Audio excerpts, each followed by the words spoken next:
Assalamualaikum warahmatullahi wabarakatuh. Bismillahirrahmanirrahim. Alhamdulillahi rabbil alamin wa bihi nasta'in. Wassalatu wassalamu ala asyrafil anbiya'i wal mursalin wa ala alihi wa sahbihi ajma'in. Subhanaka la ilma lana illa ma 'allamtana innaka antal alimul hakim. Wa la hawla wa la quwwata illa billahil 'aliyyil 'azim. Allahumma la sahla illa ma ja'altahu sahla wa anta taj'alul hazna idza syi'ta sahla. Allahumma faqihna fid din wa 'allimna ta'wil. Allahumma zidna ilma amma ba'd. Alhamdulillah, bersyukur kepada Allah Subhanahu wa taala.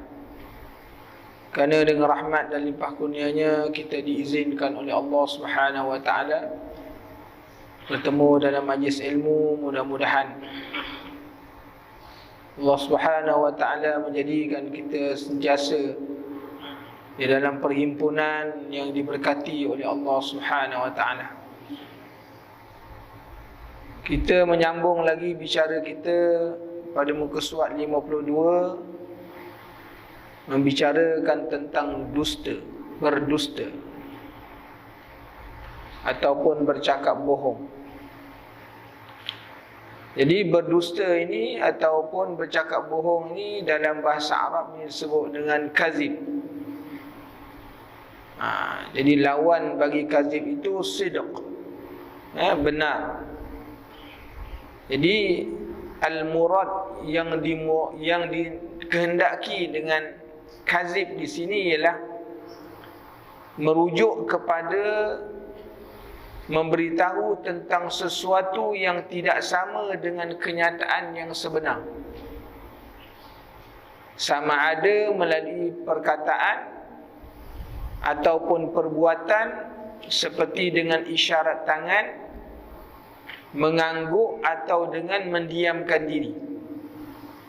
Jadi dusta yang dibicarakan di sini ialah muradnya, kehendaknya ialah bercakap bohong. Orang yang bercakap bohong, itu yang dikehendaki. Jadi berdusta di sini bermaksud berdusta yang boleh menyakiti orang lain. Mana kalau orang dengar, orang boleh jadi sakit hati, boleh marah, boleh terguris perasaan dia, kan? Inilah maknanya dikatakan dosa besar. Berbohong yang begini yang dikatakan dosa besar. Nak tunjukkan bahawa berbohong ini adalah satu sifat ataupun satu perbuatan yang dikeji oleh Allah Subhanahu wa taala, sehingga Allah Ta'ala merakamkan maknanya sifat ini dalam bentuk sama ada dia jamak ke, dia maknanya mufrad ke, sebanyak 280 kali di dalam Al-Quran. Diulang-ulang-ulang. Mukazzibin, kaziba, yakzibun, tak kira lah.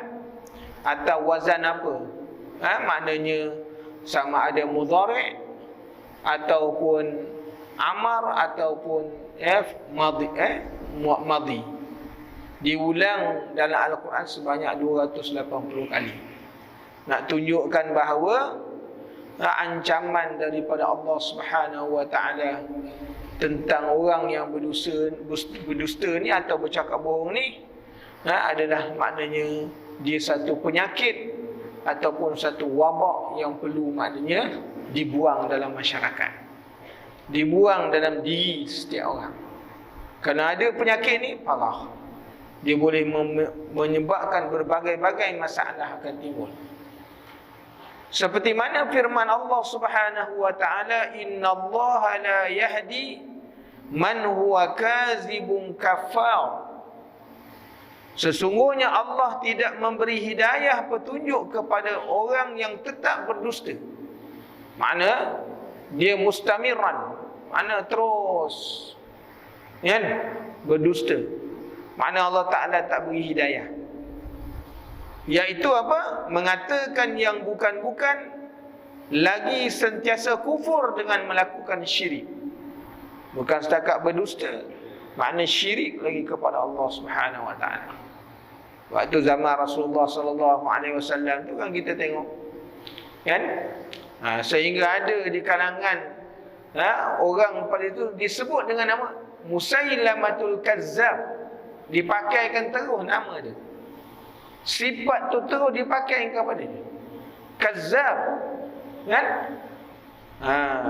Musailamah yang berdusta. Sampai gitu sekali. Makna dah ada orang gitu lah. Masa Rasulullah sallallahu alaihi wasallam ada, Rasulullah masih hidup, dia beriman. Tapi bila Rasulullah wafat, dia berpatah balik. Malah melakukan berbagai-bagai kedustaan, sehingga diberi pakai dia Musailamatul Kazzab. Dan orang tahu, walaupun yang menyokong tu tahu dia orang berdusta, tapi disokong. Begitu juga maknanya berlaku pada zaman Rasulullah sallallahu alaihi wasallam. Abu Jahal contohnya. Bila orang tanya, dia kata, wahai Abu Jahal, bagaimana pandangan kau tentang Nabi Muhammad sallallahu alaihi wasallam? Dia kata Nabi Muhammad ni orang baik. Dia tak pernah menipu. Siapa kata dia ni pernah berbohong, aku akan bantah. Dan kerana dia tidak pernah berbohong daripada kecil. Nah, dia cakap semuanya betul. Dan dia orang yang amanah. Orang tanya, apasal kalau macam tu asal tak ikut dia? Kalau ikut, habislah jawatan habis. Kan? Kalau ikut, maknanya hilang pengaruh. Orang dah tak respect lagi aku. Dia begitu tuan-tuan. Kerana ada halangan-halangan tu, maka dia mengenepikan semua. Kerana apa? Tujuannya kerana kehidupan mereka, membeli maknanya akhirat itu dengan dunia. Jadi tuan-tuan, muslimin dan muslimat yang dirahmati Allah, ni kita tengok Allah Ta'ala beritahu begitu. Dan dalam ayat yang lain Allah Ta'ala berkata, wa yawmal qiyamati taral ladzina kadzabu 'ala Allah wujuhuhum muswaddah alaysa fi jahannam maswal lil mutakabbirin. Pada hari kiamat engkau akan melihat orang-orang yang berdusta kepada Allah. Berdustanya waktu mana tu? Ketika mana mereka hidup di dunia. Mereka mendustakan ayat-ayat Allah Subhanahu Wa Ta'ala. Mendustakan akan maknanya pesuruh-pesuruh Allah, Nabi, Rasul, kan? Orang-orang yang maknanya pewaris-pewaris bagi Nabi, iaitu para ulama dan sebagainya. Mereka dustakan. Dan yang menyatakan kesedihan di muka mereka, hitam legam. Bukankah dalam neraka Jahannam disediakan tempat tinggal orang-orang yang sombong takbur? Sebab tu tuan-tuan, tempat orang ni, orang yang ketika mana mereka ni dia berdusta terhadap Allah Subhanahu Wa Ta'ala, menyatakan dia macam depan orang lain, belakang orang lain. Ya tak? Jadi mereka ni besok kembali kepada Allah dalam keadaan mereka ni hitam legam muka ni. Dah hitam legam muka ni, tahulah mana tempat kembali dia, mana tempat kesudahannya, iaitu di dalam neraka Jahannam. Kenapa? Ada sifat sombong dan takbur. Syaitan itu tuan-tuan, iblis tu, dia terusir daripada syurga tu sifat. Kerana dia sifat. Kerana ada sifat sombong, ada sifat takut, sebab dia terusir. Kan? Sebab tu ada sifat yang macam ni, mana salah satu daripada sifat-sifat syaitan. Itu kena dibuang, dihindarkan daripada diri sifat-sifat, kerana membinasakan. Kan?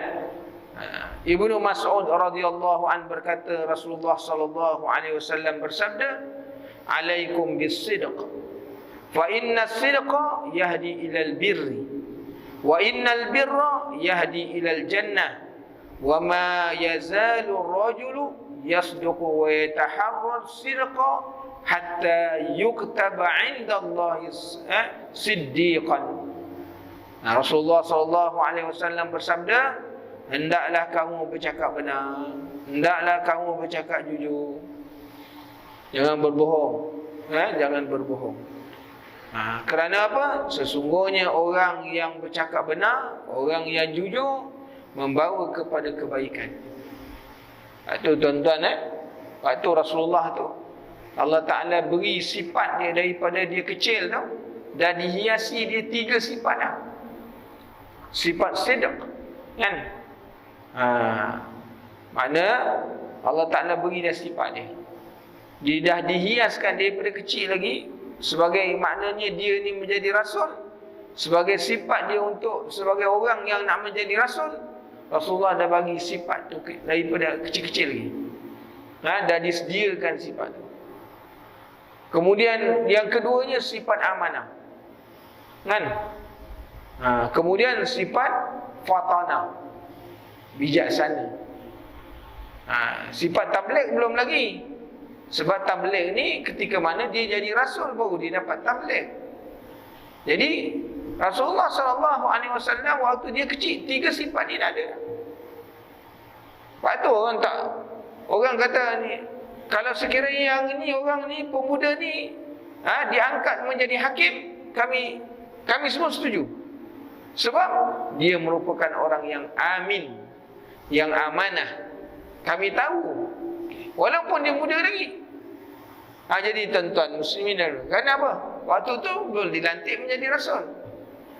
Jadi Rasulullah SAW ketika mana dia masih lagi dalam usia dia, kerana dilantik menjadi rasul usia 40-an. Sebelum daripada usia tu, 3 sifat ni memang dah ada pada dia. Allah Ta'ala dah bekalkan dalam hidup dia.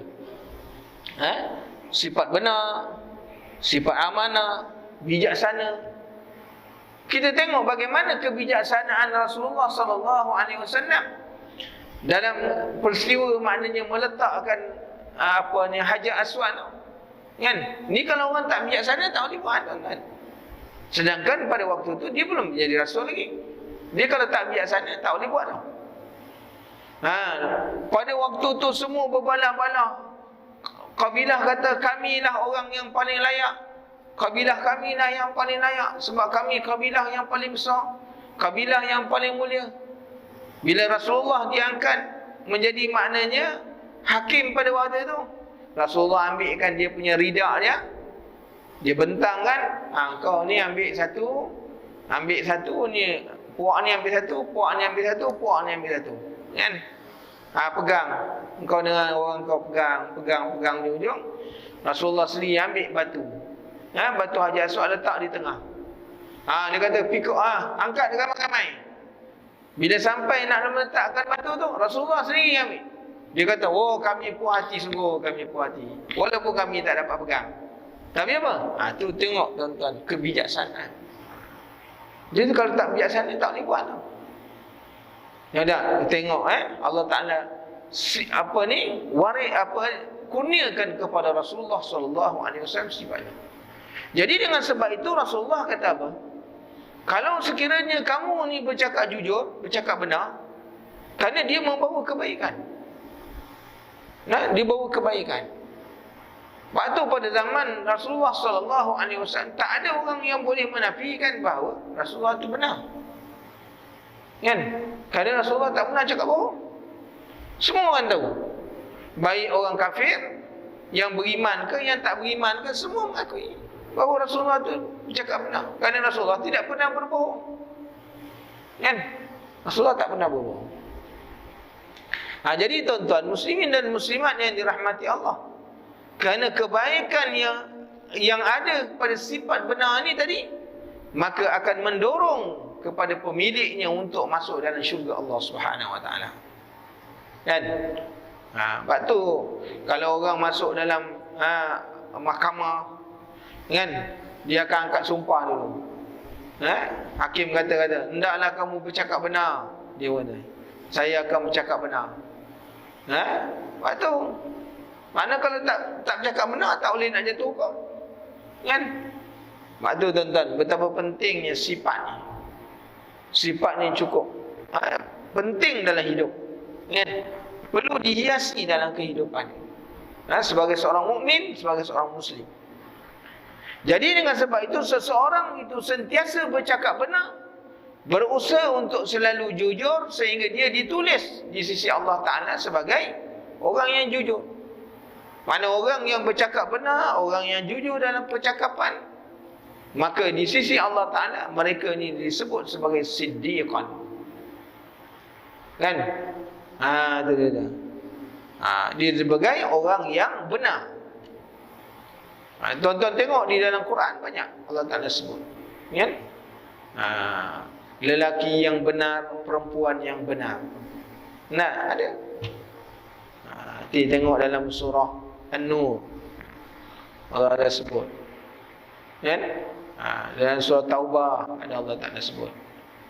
Jadi tuan-tuan muslimin dan muslim, dan Rasulullah sallallahu alaihi wasallam sebut, wa iyyakum wal kadhib, hendaklah kamu jauh daripada sifat dusta. Daripada sifat dusta. Kerana apa? Fa innal kadhiba yahdi ilal fujur. Orang yang berdusta ni membawa kepada keburukan. Orang berdusta ni dia malang, kan?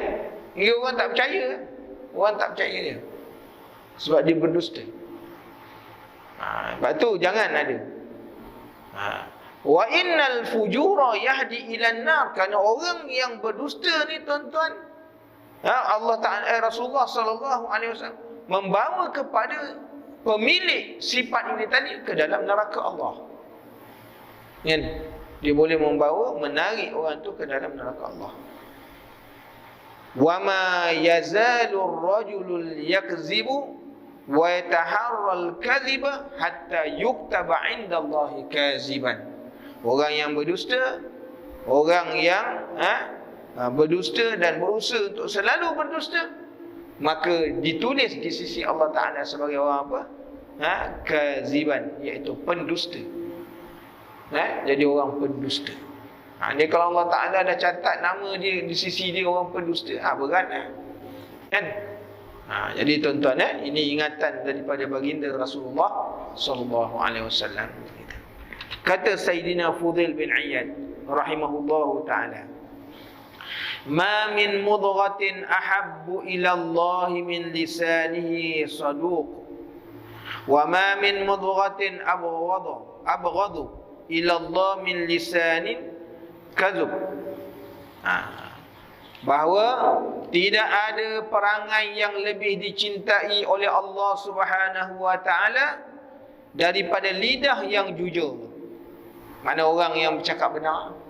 Orang yang bercakap benar ni Allah Ta'ala cinta orang-orang yang macam ni. Kenapa? Lisan dia tu selalu berkata benar.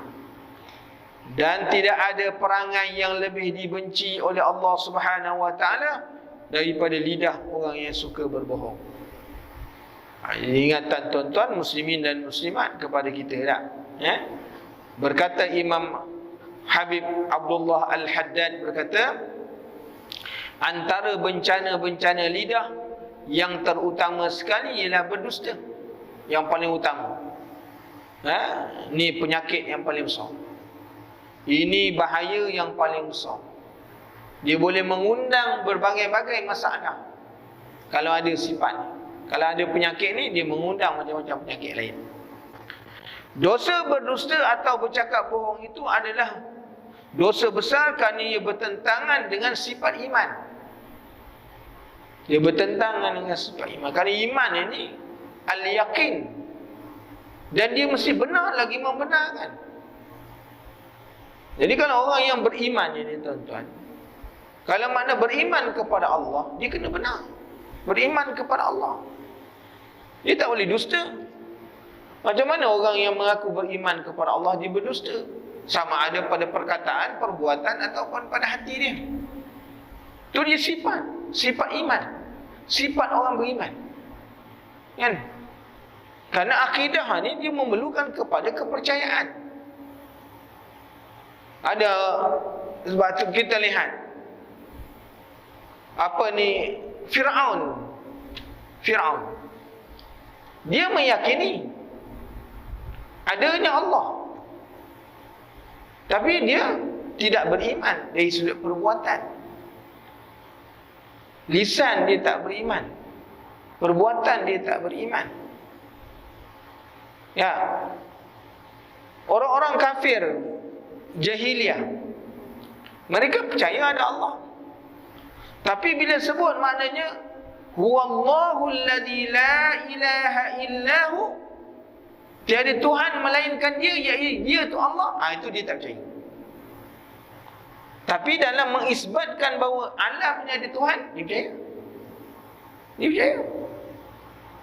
Tapi bila Rasulullah sallallahu alaihi wasallam datang mengesakan Allah itu Allah, kul huwallahu ahad, katakan Allah itu yang tu dia tolak. Dia tolak.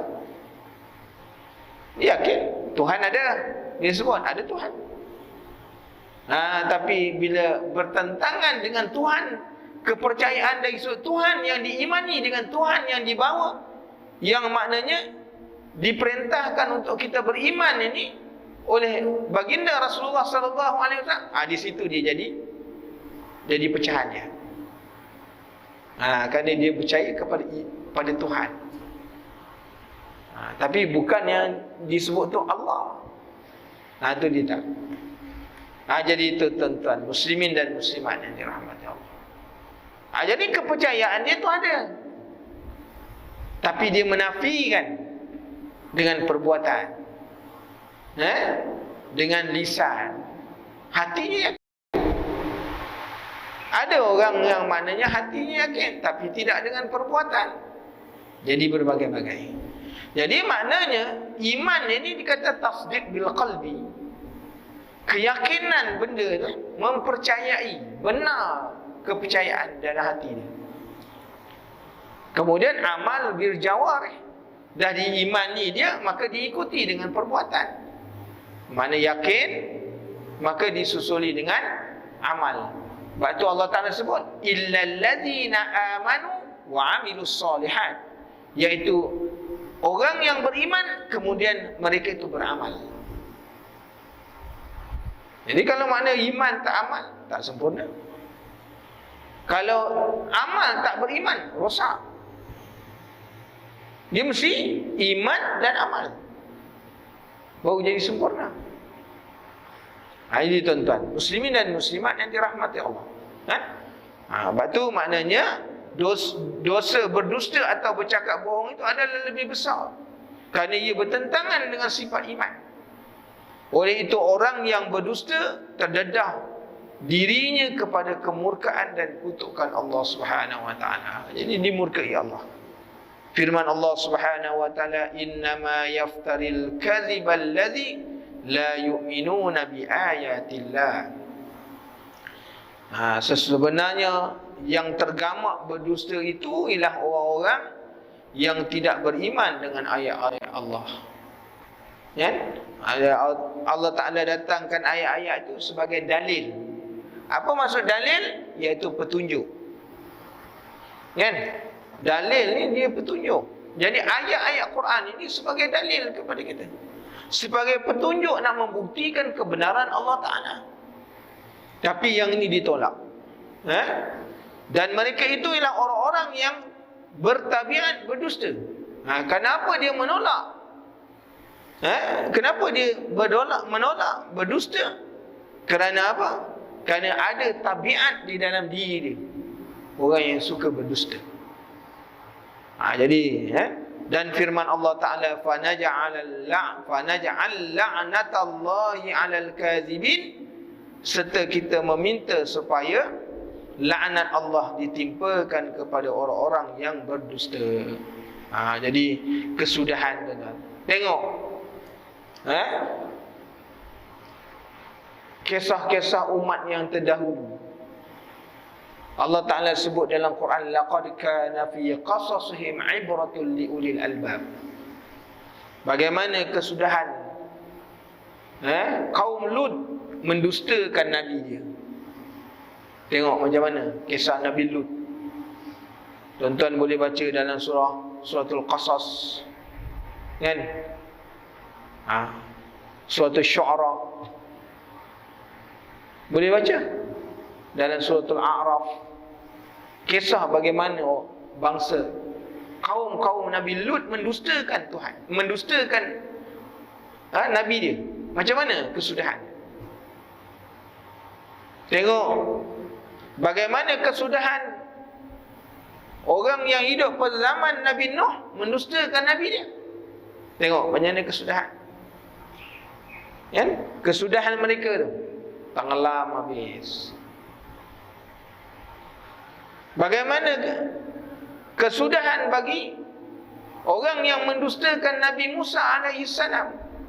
Pengikut-pengikut dia dustakan Nabi. Bagaimana? Akhirnya macam mana? Baca suratul Baqarah. Kita akan dapat jawapan.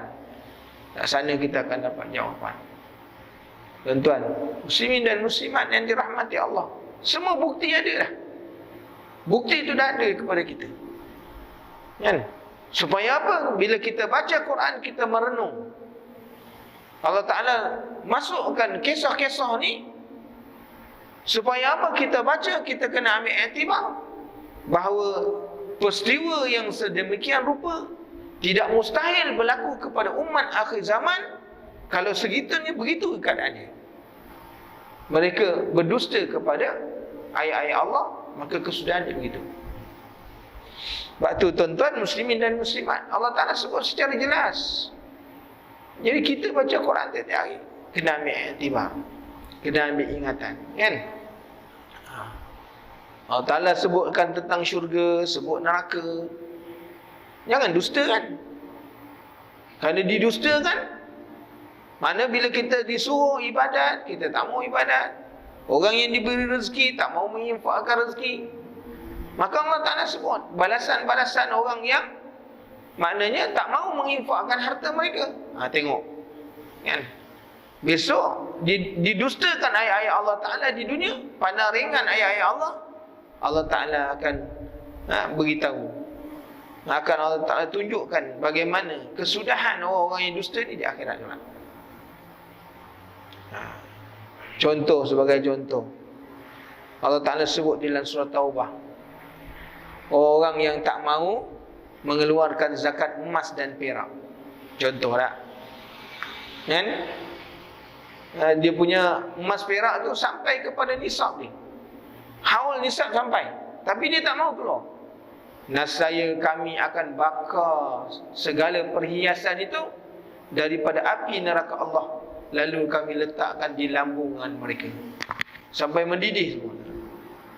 Kita dengar, kita kata, iya ke? Kerana bila kita menafikan yang demikian, kita akan tengok, adakah janji Allah Ta'ala itu benar, ancaman Allah Ta'ala itu benar atau tidak setelah daripada kematian. Kata dunia dia menafikan. Tengok, betul tak betul? Sebab itu orang yang melihat dah, yang dah mengetahui dah bahawa yang Allah Ta'ala beritahu itu benar, lalu mereka berkata, Rabbana absarna wa sami'na. Kan? Ya Allah, kami dah lihat. Dulu kau terang juga pada kami, tapi tak lihat. Sekarang ni apa yang kau cakap tu, firman kau tu kami dah lihat sekarang. Kan? Yang kami dengar dulu, sekarang kami betul-betul dengar. Farji'na na'mal salihah. Ya Allah, kembalikanlah kami ke muka bumi. Supaya apa? Kami boleh buat ibadat. Sesuatu perkara yang mustahil, tuan-tuan. Muslimin dan muslimat yang dirahmati Allah. Suatu perkara yang mustahil. Dah mati, tak ada. Nak kembali ke dunia, tak ada. Bukan masa lagi dah. Sebab tu ketika mana kita diberi kesempatan oleh Allah Subhanahu Wa Taala, maka inilah masa untuk kita melakukan perkara yang demikian. Jadi tuan-tuan muslimin dan muslimat yang dirahmati Allah, sedikit dia bawa tentang faedah tu kan. Kita tengok. Kemudian disebut apa? Jika berdusta tetapi tidak menyakiti orang lain. Berdusta tapi tak menyakiti orang. Kita faham tadi yang dimuradkan, yang dikehendaki dengan berdusta itu ialah orang yang menyakiti orang. Kan? Bagaimana kalau berdusta tapi tak menyakiti orang? Ia adalah dosa kecil kecuali jika ada hajat. Jadi kalau ada hajat, dia berdosa juga. Dia tak termasuk dalam al-kabair, dosa-dosa besar, masuk dalam dosa kecil. Jika ada hajat, ia tidak dikira berdosa. Contohnya, berdusta kerana menyatukan kembali hubungan antara manusia. Dua orang bergaduh ataupun suami isteri bergaduh, kita nak damai kan, maka bercakap bohong sehingga isteri itu berdamai, isteri itu berbaik-baik balik.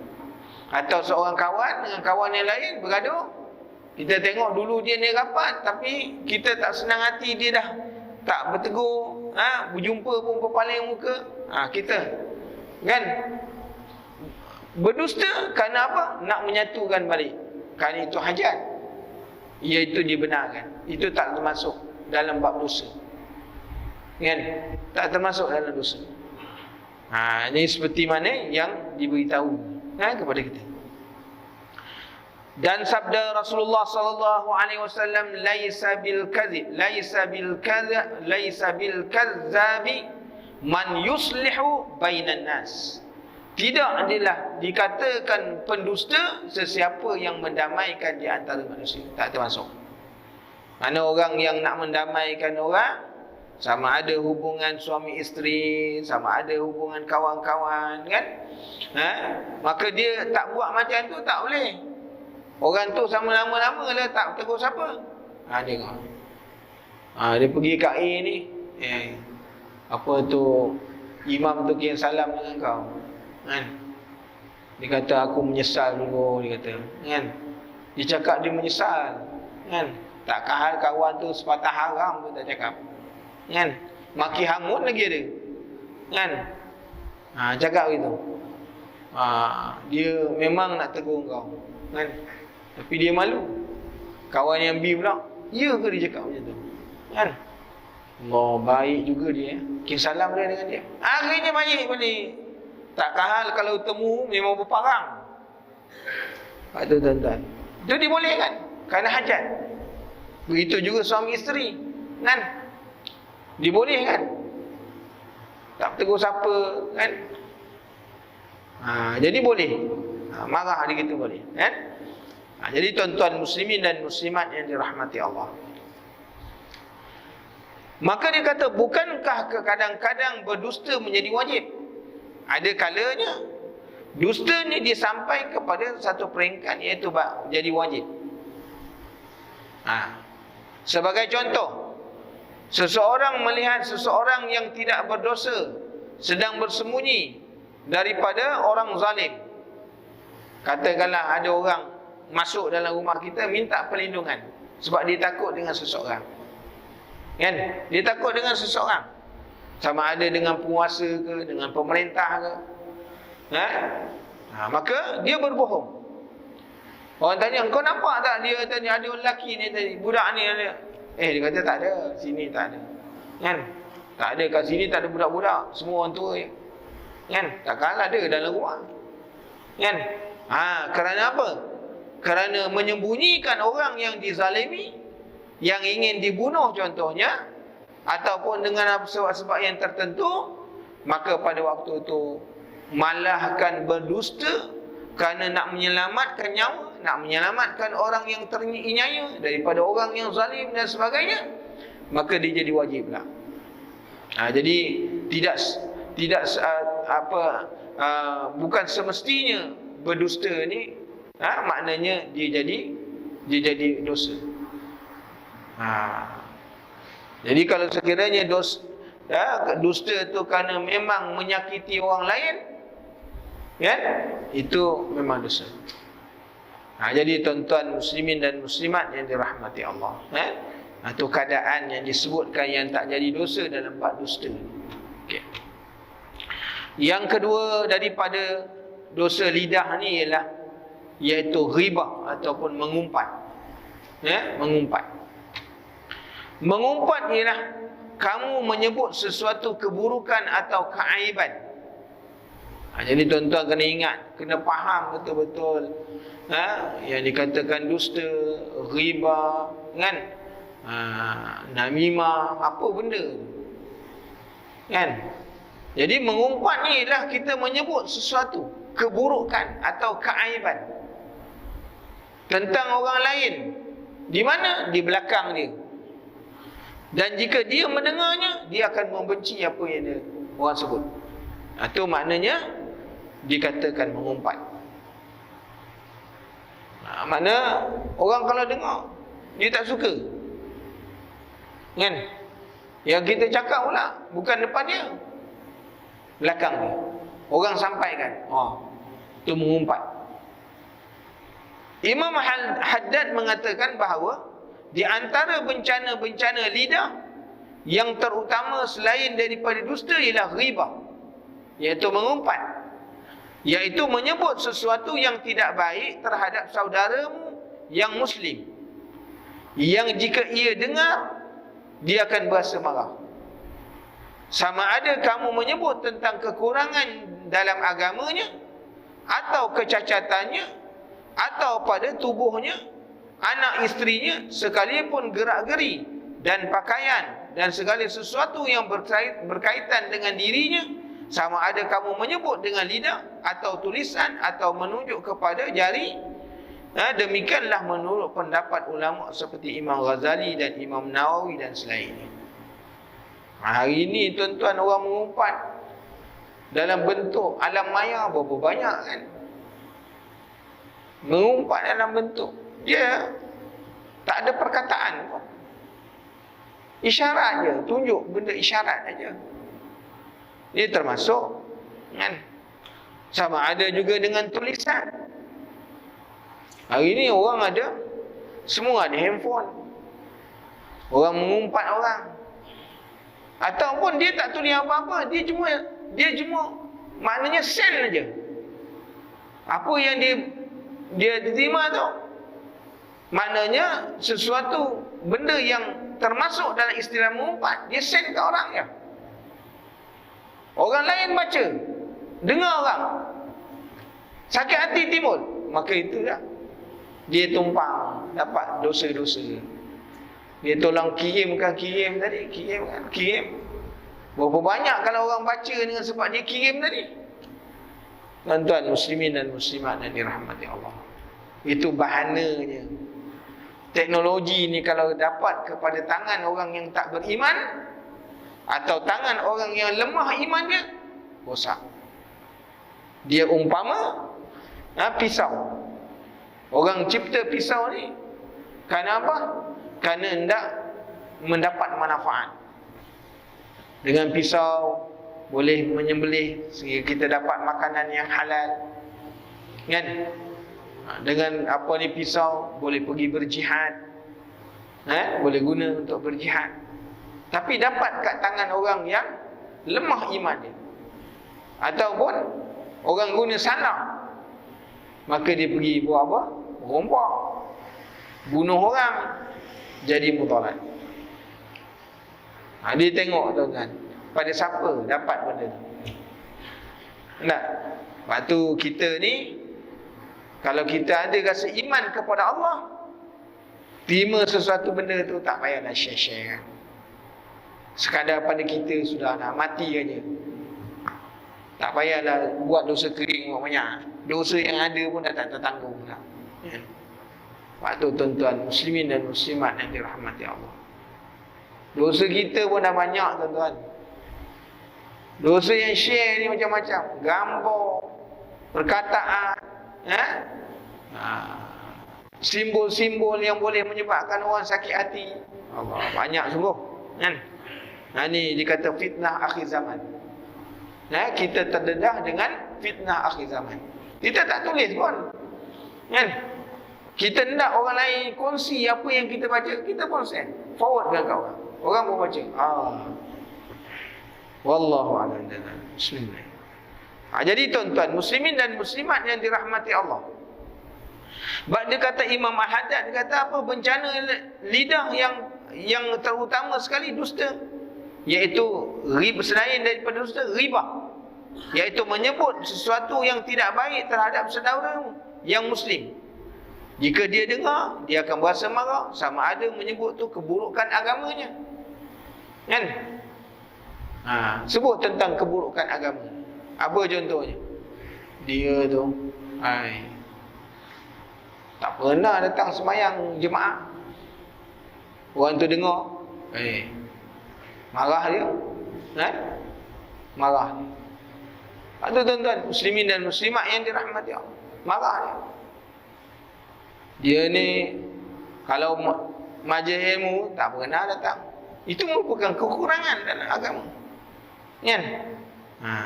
Kau jangan harap dia kalau majlis-majlis ilmu dia nak datang. Kan? Kalau dia datang pun sebab ada makan. Orang tu dengar, celaka betul dia kata. Kan? Lepas tu tuan-tuan muslimin dan muslimat yang dirahmati Allah. Kan? Lepas tu kita kena ambil perhatian. Dah masuk waktu. Ataupun maknanya sebut kepada kecacatan dia. Kan? Sebut kecacatan sehingga dia marah. Dan segala yang bersangkutan. Jadi tuan-tuan muslimin dan muslimat yang dirahmati Allah. Sayyidina Abu Hurairah radhiyallahu anhu berkata apa? Anna Rasulullah sallallahu alaihi wasallam qala, sungguhnya Rasulullah sallallahu alaihi wasallam bersabda. Kita bagi lalu azan sekarang.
La haula wala quwwata illa billah. La haula.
La ilaha illallah Muhammad Rasulullah sallallahu alaihi wasallam.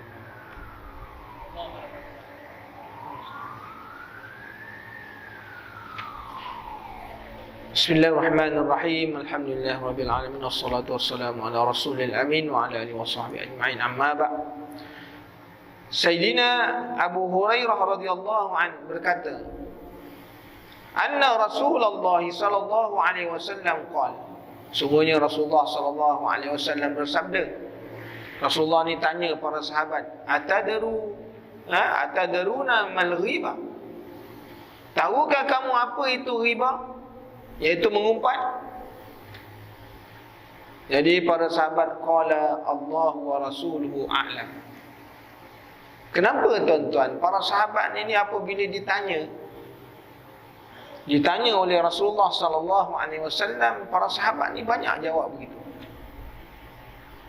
Adakah para sahabat ni dia tak cerdik? Kan? Kalau tidak pun dia jawab je lah. Rasulullah tanya kan, kenapa jadi begitu? Kerana tuan-tuan, ini adab sebagai seorang makna adab seorang Muslim atau adab orang beriman kepada Rasul. Hari ni kalau orang tanya kita, kalau kat sekolah, tahu tak? Semua jawab, walaupun jawapan tak betul. Kalau dalam majlis-majlis kita tanya, ni tak apa, tahu, semua jawab, walaupun jawapan tak kena. Tapi para sahabat ini, kenapa dia gitu tuan-tuan? Bukan dia tak boleh jawab, dia boleh jawab aja. Tapi ini nak tunjukkan akhlak. Akhlak seorang, maknanya umat ini ataupun sahabat ni kepada Nabi dia. Dia maknanya ihtiram, makna memuliakan. Kan? Dia memuliakan. Tak apalah, jawab Allahu wa rasuluhu a'lam. Kan? Cakap itu. Kenapa? Allah Rasul je lebih tahu, kami tak tahu. Kenapa? Kerana ini sebagai satu penghormatan, kerana nak memuliakan baginda Rasulullah sallallahu alaihi wasallam. Dia sebetulnya adabnya begitulah kan tuan-tuan. Adab, apatah lagi dengan seorang Rasul, lebih-lebih lagi. Kita tengok Maka berkatalah Rasulullah sallallahu alaihi wasallam. Dia bagi satu kisah, Ada. Bagaimana Rasulullah sallallahu alaihi wasallam pernah bertanya kepada para sahabat kan, tentang pokok kurma. Ada pokok kurma. Jadi Rasulullah tanya para sahabat. Waktu tu Umar ada, Abdullah bin Umar ada. Rasulullah tanya satu soalan tentang masalah, tentang pokok kurma. Jadi semua sahabat tak dapat jawab. Sedangkan pada waktu itu Abdullah bin Umar, dia tahu jawapan dia. Abdullah bin Umar tahu jawapannya, tapi Abdullah bin Umar tak jawab. Lalu Sayyidina Umar tanya dengan anak dia, kau tahu jawapannya? Dia kata tahu ya Rasul, wahai ayah. Dia kata tahu. Asal kau tak jawab?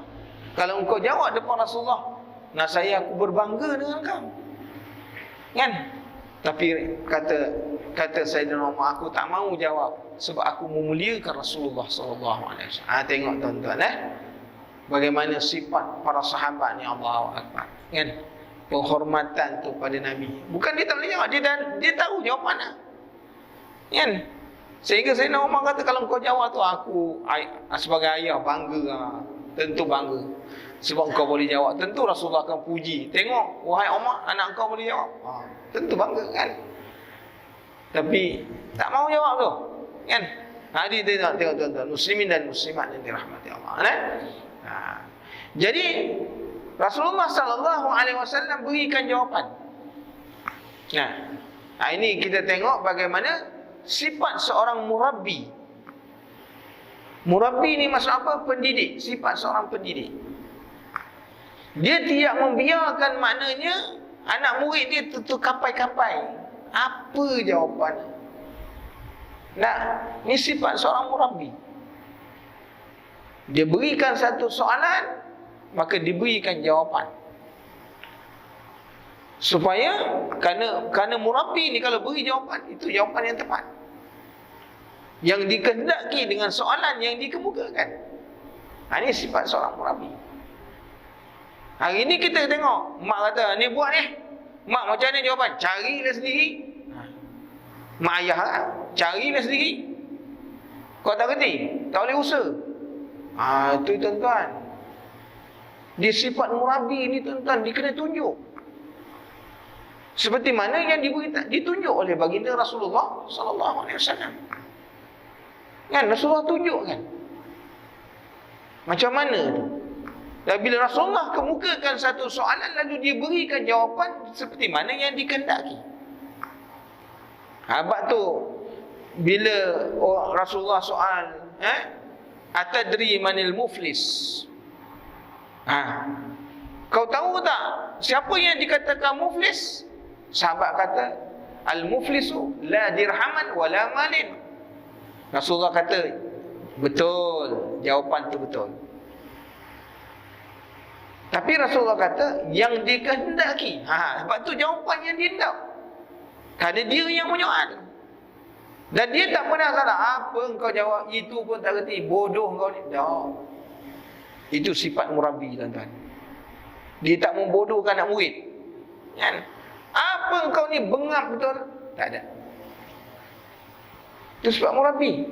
Sebab kita ibu ayah kan. Sebab tu ibu ayah tu dia mesti ada sifat murabbi. Jangan anak, apa engkau ni? Bengap betul kau? Tak, jangan. Itu sifat, bukan sifat murabbi tu. Rasulullah bila kata makna disoal, siapa yang dikata muflis? Dia kata muflis ni, sahabat jawablah. Tak ada harta, tak ada wang ringgit. Betul jawapan.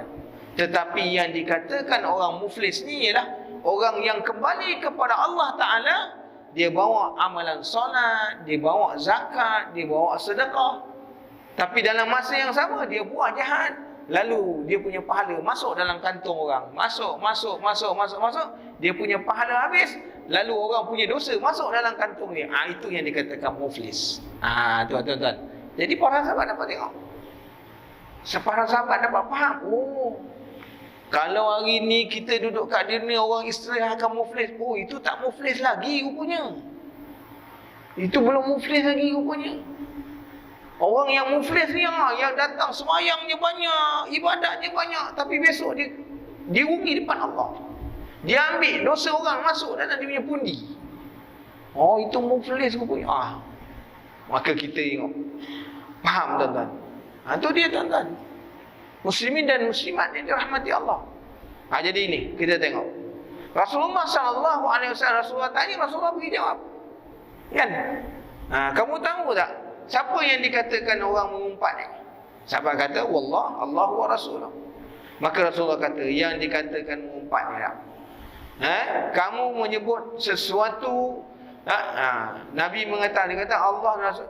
Nabi berkata, kamu menyebut sesuatu tentangnya yang dia tidak suka. Itu yang dikatakan apa? Yang dikatakan maknanya ribah. Dia kata, afara'aita in kana fi akhi ma aqulu? Jadi sahabat pula tanya, ya Rasulullah sallallahu alaihi wasallam. Dia bagaimana pendapat tuan jika perkara yang kita sebut tu memang benar? Tadi yang kita sebut tadi benda yang tak betul, sehingga orang tu benci dengar, marah dia. Sekarang ni yang kita cakap tu betul-betul memang satu yang benar pula. Tanya. Tengok di sana para sahabat tu dah. Rasulullah, sahabat tu tanya apa? Untuk kita. Untuk kita. Rasulullah dah bagi soalan, Rasulullah dah bagi jawapan. Sahabat tanya. Tanya tu untuk apa? Untuk kita. Dia maknanya di sana ada maknanya interaksi. Kan? Dia kata apa tengok? Bagaimana ya Rasulullah kalau yang kita cakap benda tu betul? Nabi pun jawab, jika dia benar. Qala in kana fihi ma taqulu faqad tabtah. Kalau sekiranya yang kau cakap tu dia benar, maka engkau jika ia benar, maka engkau telah mengumpat-Nya. Tetapi jika perkara yang kau cakap itu tidak benar, wa in lam yakun fihi ma taqulu faqad bahatta. Ya, kalau tak benar engkau telah memfitnah dia. Benda yang benar tu yang kita cakap tu tuan-tuan, menyakitkan orang, itulah mengumpat. Orang dengar tak suka, tu mengumpat. Kalau benda yang tak benar yang kita cakap tu memang tak benar, itu fitnah nama dia. Kan? Berapa banyak kita yang ini tersilap dari sudut pemahaman. Kan? Kita tersilap dari sudut pemahaman. Yang kita kata cakap benar tu, memang aku cakap benar apa? Ini memang betul-betul. Tapi dia tak tahu yang betul tu namanya fitnah. Yang itu namanya mengumpat. Orang tak suka dengar. Yang tak betul tu, yang kita cakap tahu, rupanya itu fitnah rupanya. Sehingga Allah Ta'ala sebut apa? Al-fitnatu asyaddu minal qatl. Bahawa fitnah itu lebih bahaya daripada membunuh. Jadi tuan-tuan muslimin dan muslimat yang dirahmati Allah. Sayyidina Abu Hurairah kata apa? Kullu muslimin 'alal muslim haramun damuhu wa maluhu wa 'irduhu. Bahawa setiap muslim terhadap muslim yang lain haram darahnya, tidak boleh membunuh tanpa hak, haram hartanya, tidak boleh merampasnya, haram kehormatannya, dan tak boleh mengumpatnya. Ni kita sama Islam tak boleh mengumpat. Kan? Apatah lagi menambah fitnah, lagi tak boleh. Kan? Hari ini berapa banyak? Kan? Kita bercakap tentang hak orang lain. Mungkin tak cakap cara lisan, tapi ini jari bergerak. Kita type, kita sharekan, kita forward pada orang lain. Berapa banyak orang kalau dengar apa yang kita tulis, orang jadi marah kat kita. Itu bukan mengumpat. Berapa banyak dosa yang kita buat tuan-tuan muslimin dan muslimat yang dirahmati Allah. Dan ini dosa hari moden, dosa zaman moden. Kan? Jadi insya-Allah nanti kita sambung lagi bicara kita, membicarakan tentang 3 kumpulan ulama. Yang dikata ulama ni macam mana?